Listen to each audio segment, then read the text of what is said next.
Welcome to the Holocaust podcast. This is class number 16 in the discourse Mimana Afar Yakov, 5672.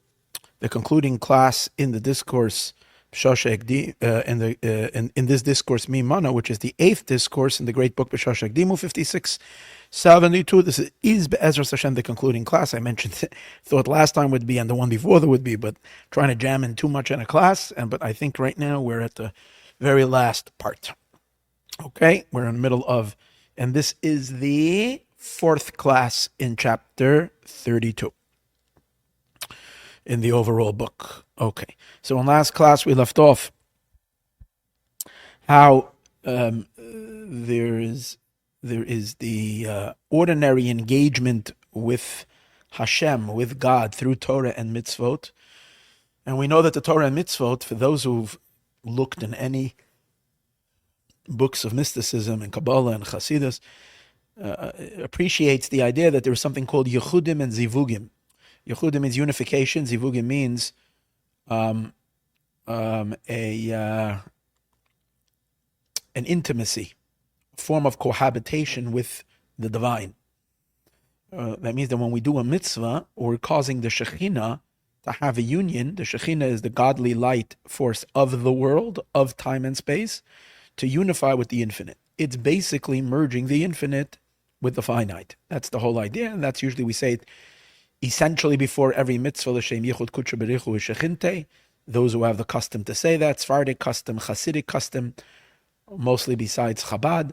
Chabad says the L'Shem Yichud for the sake of the unity before, in the beginning of the day, having in mind that this should apply to every mitzvah we do throughout the day. That every mitzvah that we do is for the intention to cause this union. So obviously this union is very, very important, and it's the purpose of all of creation, this marriage of bringing God into the world. And the idea of it being called a zivuk shows on how deep it is till we become totally one. Now, as we discussed in last class, the technical elements of that means that the lower three worlds, which are the range of creation, merge with the fourth world.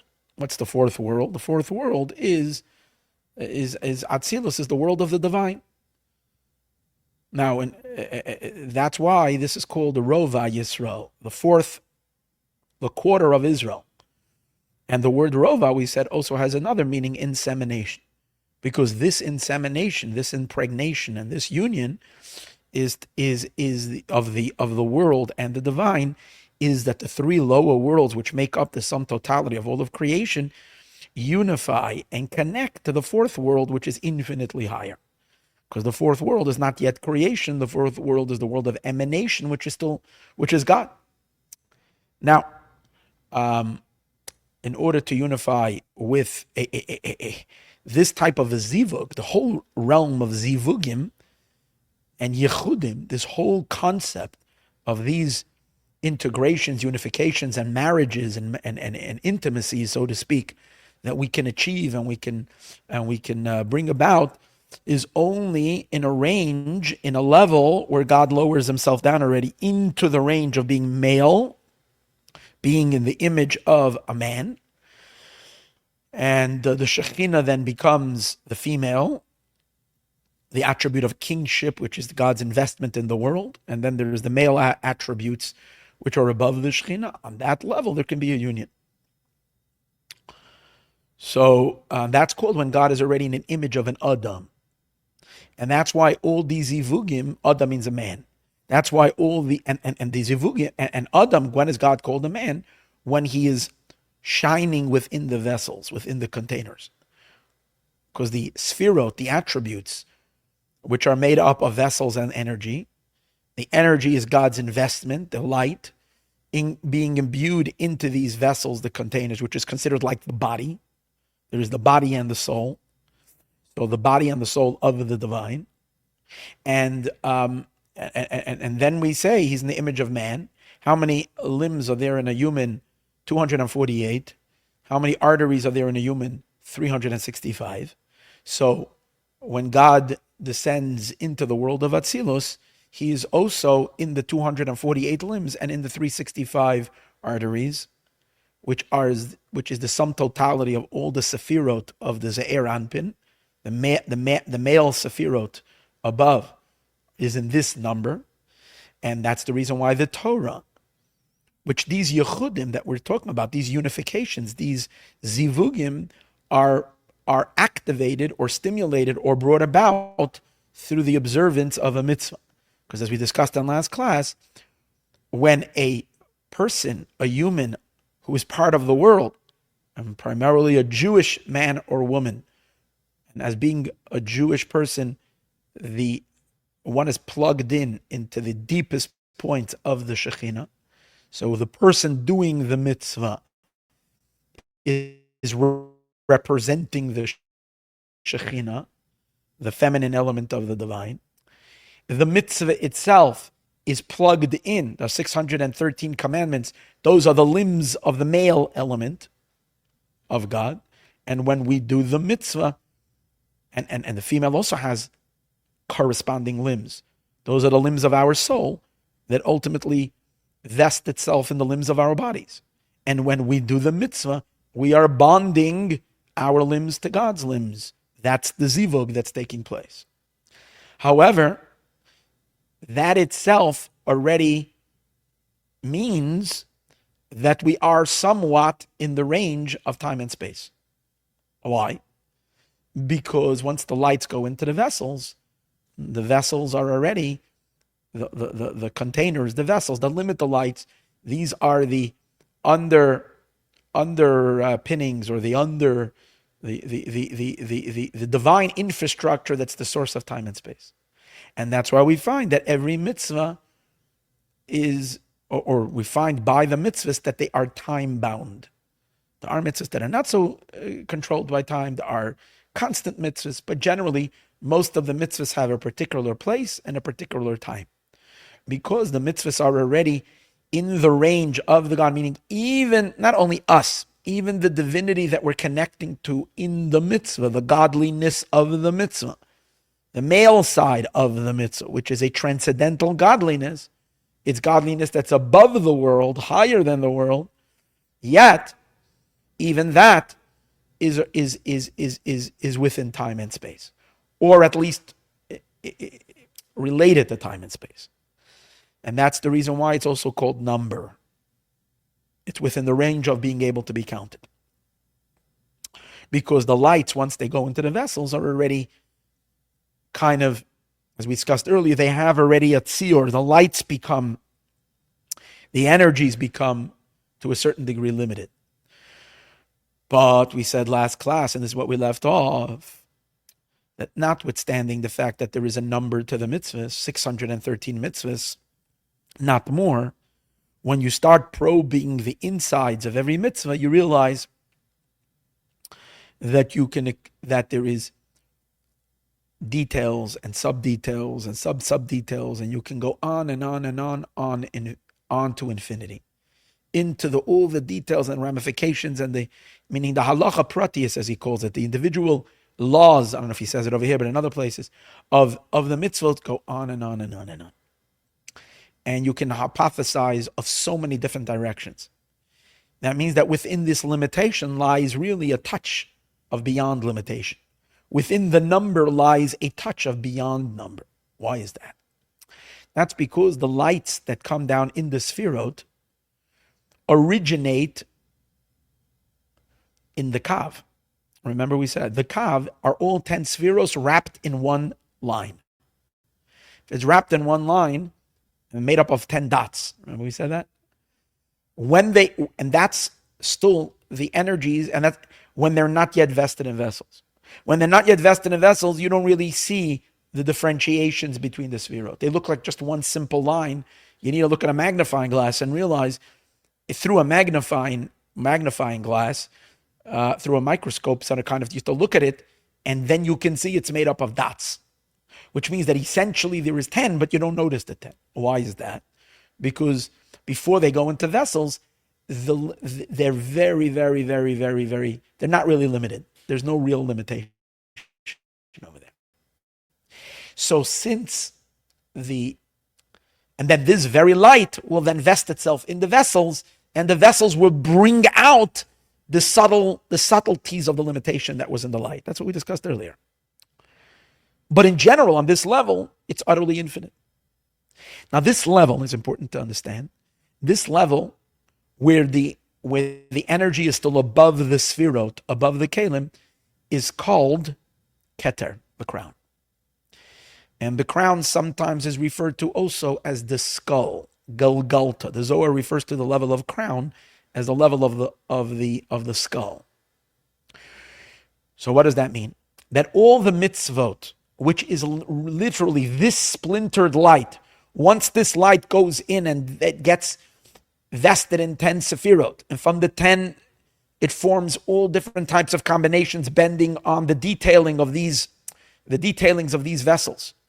Because the sephirot integrate one sphere with the other sphere and the other sphere, forming all the various different formations, which make up from the 10 main organs becomes 248 organs, with 248 corresponding energies.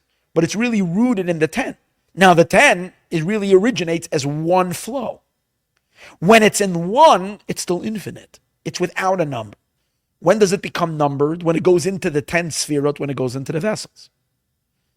So the Zohar therefore says that all the 613 mitzvot, which the Zohar refers to as becoming 613 orchin, channels, pathways, they originate as one freeway. It's like, a road that splinters off to, from the road, you have an exit. The road forks into many, very different roads go off the one road, and then those roads splinter off into all these exits, which every exit goes off into various different roads, which are bigger roads, and the bigger roads turn into smaller roads, and then finally you get to the tiniest little dirt roads that go off the main road, which goes off even a more main road, which goes off a semi-freeway or semi-highway, which the semi-highway goes through, and all goes back to one massive big road.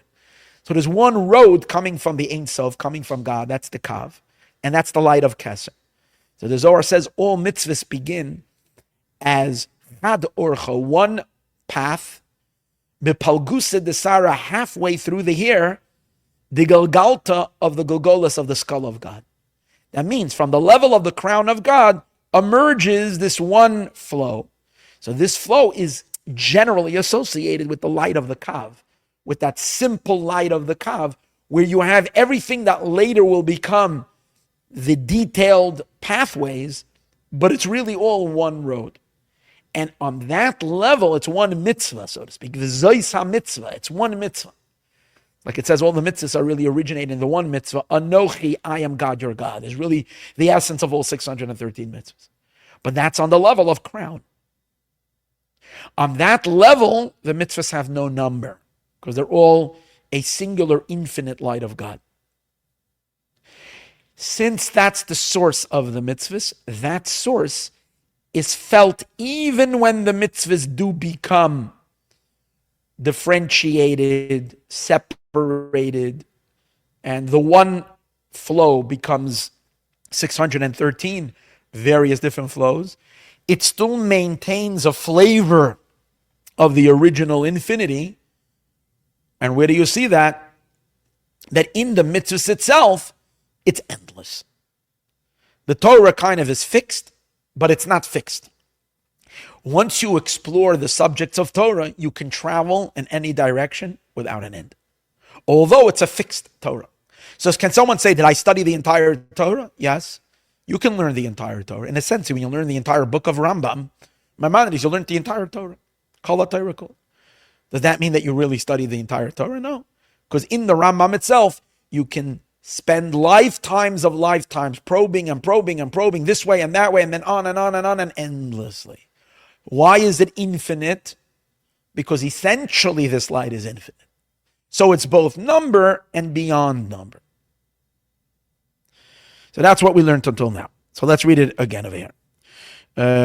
Al Kain, therefore, Gam Ham Shachashayadei mitzvahs, also the drawing down that happens through the mitzvahs, the flow of godliness.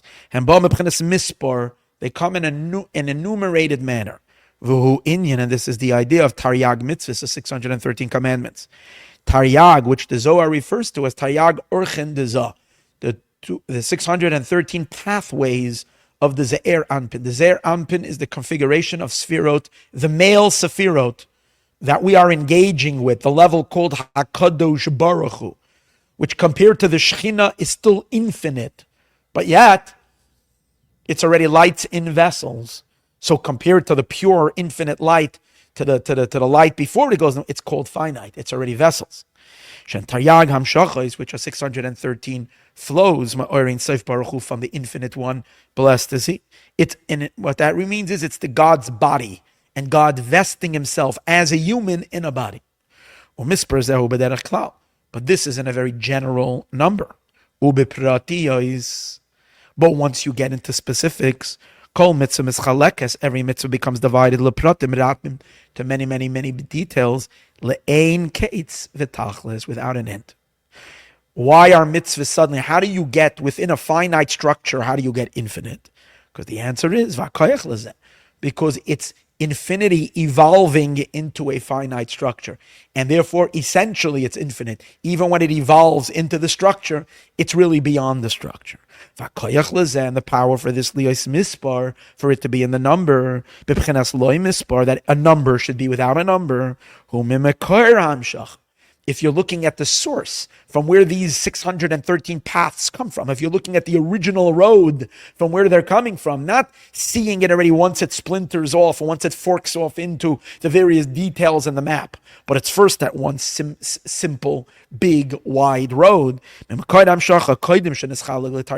before it became divided to 613. And this is the idea of Chad Urcha. This is the one road, the Palgusa Desare. I have to check it up what this means exactly. Palguse Desare means runs through, I think, the middle of the hair of the head. The Galgalta, that's on the skull. The Sari means hair. Galgalta is the skull. Palgusa generally means the middle. So maybe it means, I just have to make sure of this. This is a phrase from the Zohar, from the Idra. And over there it says that in the Palguse, there is this one road that runs through Palguse Desare, the Galguta of the skull. Shememenu, which from it mispashtin become spread out. Hatariag urchen deza, the 613 pathways of the Ze'er Anpin. The 613 individual channels come from the more general channel, the one light. And on that level, the light is still above the vessels. And if it's above the vessels, it's above time and space, and it's above all numbers, and therefore it's infinite. And that's what Bilam was so excited about. When he himself wasn't, but that's what God prophesied through the mouth of Bilam to go wow about the Jewish people, that they're the ones who can relate to or connect to, even though they're connecting through their mitzvahs to a finite level of the divine, but that finite is not really finite. And therefore, on the one hand, he says, mispar, which is a number, and on the other hand, he says, Mi mesaper, who can count? In other words, it's not countable, because in the number, it's really beyond number. What's beyond number? Rova Yisroel, the insemination, which means the place that we are inseminated from, which is the lights of Atzilus, the divine attributes of the HaKadosh Baruch Hu. On the one hand, it's numbered, but it's really beyond number. And in general, he says over here. So this is how he explains what it says in the pasuk. But now he's going to pull it back, what it says in the verse. Now he's going to pull it back to our discourse. Again, he wants to connect this to what we were learning earlier in the entire discourse. And in general, these are the two levels of the light that we spoke earlier. The light, once it settles in the vessels, then it's in a divided state, because every sphera, every attribute first it goes into 10, and the 10, each one has all the others in it. It becomes 100. Eventually it becomes 613. We're not going to go through the calculation, but that's how each sphera, when it blends with the other one, and so on and so forth, you get the 248 limbs and the 365 sinews and blood vessels or whatever in the divine. But then that's the lower level. That's the numbered part of it. But then there is the Mekalim, but then there is the light that is above the vessels. That's not the Shetach, the level called Kav, the line, where it's still without a substance, belima, without a substance, lamayla mischalkos, it's still above division, adayin, it's still above division. And therefore over there we sense the infinity of the light, and therefore it's belimis, but without a number. V'kolza, however, chulu, v'kolza, ubchenes Yisroel. These are the Jews who are called Israel because they're always doing what they should be doing. They're tzaddikim, they're holy, they're righteous, they are saintly people. They're following the book by the T. So therefore their service is constantly in a state of engagement and involvement with the divine. Dainu tzaddikim, the righteous, amakayim Torah mitzvahs, that fulfill the Torah and study the Torah and do the mitzvahs. Shem b'chenes mispar, they're in a level of number, or b'chenes b'li mispar, and they are in a level of beyond number. However, here, over here, Gewalt. Someone who blemished and transgressed the road, did not follow the path. The Torah mitzvahs are called the path of God. Those who have fallen off the path of God and have gotten into other paths, gotten into the path of the evil inclination, the path that is godless, so to speak. Chas v'sholem, then what happens? Harei tzarich l'tshuva. These people, they can't just go back, they can't just start keeping mitzvot, you need to do tshuva. What is tshuva? Tshuva is a repentance, which means that when they come back to the observance, they can't just get back on track. When they have to do that, but in order to get back on track after you've sunken into the muck, into the darkness, it requires enormous power. And that's why the person, the soul of someone who's been cut off, is yearning for God. The Zohar says, with a greater yearning than the tzaddik, than the righteous, because they are very far away. They feel far flung. They feel abandoned and disconnected, and the soul is crying and yearning with a greater yearning to come back. Now we know the rule that God is our shadow. God is always in a relationship with us that is measure for measure. The deeper our yearning for Him, then from a deeper place it's coming from God. Like the verse says, "Mimamakim krasicha Hashem." From the depth I call out to you. So what does it mean from the depth I call out to you? On one level, it means from the depth of my own soul, I call out for you. So the depth is and that's, who's that referring to? People that need to do tshuva. That's why we say this Psalm 130, we say it during the 10 days of repentance. We say it in the middle of the prayer before Yishtabach, Mima Makim, from the depth of my soul, I call out to you. Depth of the soul is referring to the deepest part of the neshama, from the depth of the soul. So that's our depth. But it says, Memamakrim krasicha Hashem means we're also calling forth God from a much deeper place. The deeper we're calling from our soul, the higher God is responding from. A much more infinite, a far more private part of God, where God is to Himself above the relationship with the world, He's being triggered. And therefore, the sages tell us, the place that the Baal Tshuva stands, the perfect tzaddikim can't even dream to go there, because they don't have that yearning. They're not calling from such a deep place. Or Baal Tshuva and the Baalei Tshuva, which are the penitents, moshchen lei, they pull God b'chele yatir, with an added vigor. Hainu, and therefore, what does it mean? They engage with the Or Ein Sof, not on the level of the 613 pathways, not even in the one path of the skull, but they go even higher. And they pull mipchenas antuchad, from the level where God is utterly one, and He's not at all in the calculation of attributes. What does that mean? We said that the level of antuchad, we learned this in 2 chapters ago. We learned how when the Zohar says you are one, it's referring to the first stage of the Or Ein Sof. When the Or Ein Sof, you don't even see 10 spheros, you only see one. And that's when the 10 spheros are, even though there's 10, but they are so subtle and they're so submerged in the Ein Sof that it's only one. From that level of that oneness, even though it's so removed from creation, It's so removed from even being a source of a source of a source of creation. It's so deep, it's so high, it's so much in the inner realms of the Ein Sof, complete, utter Ein Sof, utter infinity of God's most deepest self. From there is where the Baal Tshuva pulls forth. This is the first level of the light that we discussed earlier. These are the 10 hidden spheros. They're totally just one. It's not only that we can't see the differences, it's literally one. Because over there, one is not different than the other. They're all one. Because it's all Ein Sof. And on that level it says, Mimana, who can count? That means on this level, since we're talking about Yakov is a lower level of Jew. And remember, the beginning of the verse where it says Mimana, it speaks about the Jew is called Jacob. Now the word Yaakov comes from the word Akev. Akev means the heel. That means a Jewish person whose soul is on a level of heel, unlike Yisroel, who's on the level of Rosh. In the word Yisroel, you have the word Rosh. Rosh means head. There are head Jews and there are feet Jews. And the foot Jews, they can make a greater commotion in God than the head Jews. Because the Jews who struggle in life and then they cry out from the depth of their soul, God, I want to connect.